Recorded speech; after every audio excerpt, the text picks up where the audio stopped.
नमस्कार दोस्तों, उम्मीद करते हैं आप लोग अच्छे होंगे, है कि नहीं।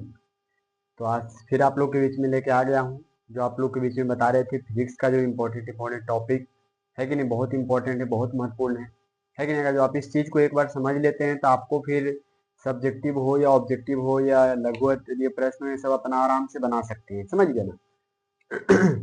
ये चीज को समझिए। मैं आप लोग को मानव नेत्र का टॉपिक, पहला टॉपिक मैंने जो इसका 2 क्लास बनाया, मैंने 2 रिकॉर्डिंग हुआ है। इसमें से पहला रिकॉर्डिंग मैंने आपको दे दिया है, पहले रिकॉर्डिंग करके। दूसरा इसका पार्ट ये है कि नहीं। तो आप लोग बढ़िया से समझिएगा कि क्या है इसमें। उसमें जो मेन मेन चीजें था, सब चीजें आप लोग को मैंने बताया कि मानव नेत्र क्या होता है कि नहीं। नेत्र में कौन सा लेंस पाया जाता है, दोष क्या होता है, मनुष्य के आंख में कौन कौन सा बीमारी होता है, निकट दृष्टि दोष, दूर दृष्टि दोष, उसके बारे में मैंने अच्छा से समझाया है उस वाले वीडियो में। तो आप इससे उसको जरूर देखिए। उसके बाद देखने के बाद इसको देखिएगा तो आपको ज्यादा बेहतर तरीका से समझ में आएगा, समझ गए। तो आइए जो इसका टॉपिक आता है, अगला टॉपिक का नाम है इंद्रधनुष। क्या नाम है? इसको इंग्लिश में बोलते हैं रेनबो। क्या बोलते हैं? रेनबो बोलते हैं, है कि नहीं। ये रेनबो क्या होता है कि नहीं, इंपॉर्टेंट चीज है, इसको समझिए कि जब प्रकाश की किरणें, है कि नहीं, जब वर्षा के बूंद पे पड़ता है ना, तो वर्षा के बूंद पे जब प्रकाश की किरणें, है कि नहीं, देख रहे हैं प्रकाश की किरणें, जब प्रकाश की किरणें वर्षा के बूंद पे पड़ता है और पड़ने के बाद, है कि नहीं, अंदर में पड़ने के बाद वो क्या हो जाता है, वो बिखर जाता है, समझ गए ना। 7 रंगों में क्या हो जाता है, ये बिखर जाता है। अब ये 7 रंगों में जब विभक्त हो जाता है तो इसी घटना से ये क्या बनता है, इंद्रधनुष बनता है। आप लोग कई एक बार देखते होंगे, आप लोग गाँव के आसपास में, है ना, पंचोखा जिसे बोलते हैं, वो लग जाता है ना। उसमें 7 रंग होता है, ऊपर का रंग जो लाल होता है और नीचे का रंग जो होता है बैगनी होता है, समझ गए ना।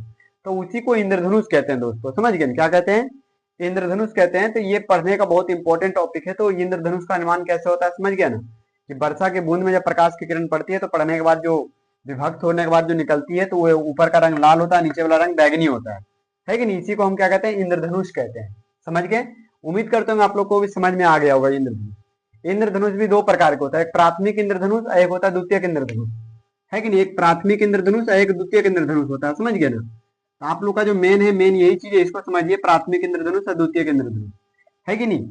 तो इंद्रधनुष का कैसे निर्माण होता है आप लोग को पता चल गया। उसके बाद अगला टॉपिक आता है वायुमंडलीय अपवर्तन, है ना। जो वायुमंडल में जो अपवर्तन के कारण जो घटना होता है, आप लोग को पीछे में मैंने बताया था कि अपवर्तन क्लास में कुछ में अपवर्तन क्या होता है, अपवर्तन कैसे होता है, सारा कुछ मैंने बताया आप लोग को। तो वायुमंडलीय अपवर्तन वो घटना होती है जब प्रकाश की किरणें एक माध्यम से दूसरे माध्यम में जाता है तो अपने क्या हो जाता है, अपने पथ को बदल लेता है कि नहीं।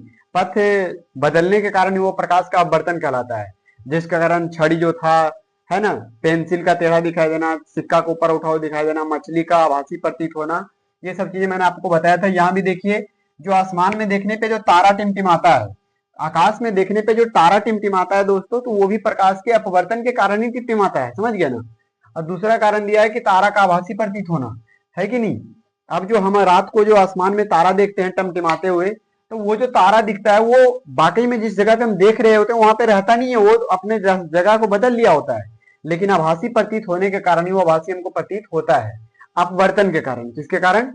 अपवर्तन के कारण प्रतीत होता है, आभासी प्रतीत होता है। उसके बाद समझिए प्रकाश के परिकिरणन क्या होता है, बहुत इंपॉर्टेंट है कि नहीं। जो जो इंपॉर्टेंट टॉपिक है मैंने वही आप लोग के बीच में लाया है, सब नहीं लाने की कोशिश किया है। सब लाते तो अपने मतलब आप समझ नहीं उतना पाते, लेकिन जो मेन आप इसको भी समझ लेते हैं तो आपको एग्जाम में बहुत हेल्प मिलेगा, है कि नहीं। इतना याद रखिए कि मतलब आपको बहुत हेल्प मिलेगा। सब प्रश्न मतलब लगभग टच कर दीजिएगा इसे, समझ गए ना। कुछ भी अगर जो साइंस से पूछेगा तो इससे जरूर आप बना दीजिएगा। अब प्रकाश के परिकिरणन क्या होता है कि नहीं। प्रकाश के आवर्तन मैंने आपको बताया, प्रकाश के परावर्तन बताया। प्रकाश का परिकिरणन क्या होता है कि जब प्रकाश की किरणें किसी कण पे पड़ता है, वायुमंडल में बहुत सारा कण होता है क्योंकि वायुमंडल में बहुत सारा कण बिखरा हुआ है। अब वो प्रकाश की किरणें जब ये वायुमंडल में जो कण पे पड़ता है तो प्रकाश की किरणें इधर पड़ेगा।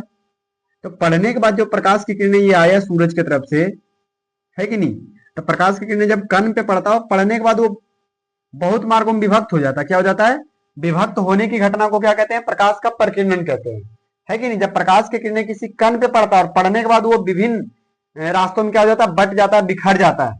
ये बिखरने की घटना को प्रकाश का क्या कहते हैं? परिकिरणन कहते हैं। यहाँ जैसा कि आप देख सकते हैं, यहाँ पर आपको डायग्राम बना के समझा रहे हैं। जब प्रकाश की किरणें किसी कण पे पड़ता है, पड़ने के बाद वो विभिन्न माध्यमों में क्या हो जाता है, बिखर जाता है। तो ये बिखरने की घटना को भी प्रकाश का परिकिरणन कहते हैं, है कि नहीं। आप लोग लिख भी सकते हैं कि जब श्वेत प्रकाश की किरणें किसी कण पे पड़ती है है ना, जब श्वेत प्रकाश की किरणें किसी कण पे पड़ती है और पड़ने के बाद जो विभिन्न, है ना, मार्गों में विभक्त हो जाती है, फैल जाती है ना, घटना को, इस घटना को क्या कहते हैं, प्रकाश के हम प्रकीर्णन कहते हैं, है कि नहीं। अब प्रकाश के प्रकीर्णन के क्या होता है कारण, प्रकाश के प्रकीर्णन के कारण सूर्योदय एवं सूर्यास्त के समय सूरज का लाल दिखाई देना।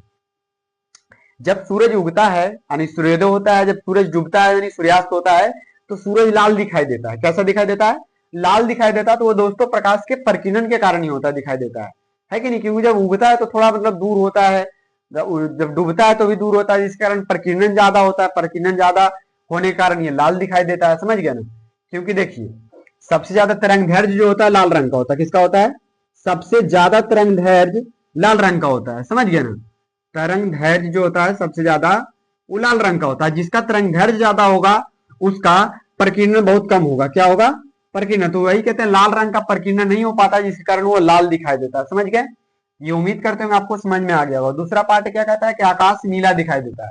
तो आकाश जो होता है नीला दिखाई देता है, इसका भी रीजन है दोस्तों प्रकाश का अपवर्तन, प्रकाश का प्रकीर्णन, सॉरी, प्रकाश के प्रकीर्णन के कारण ही आकाश नीला दिखाई देता है, समझ गए ना।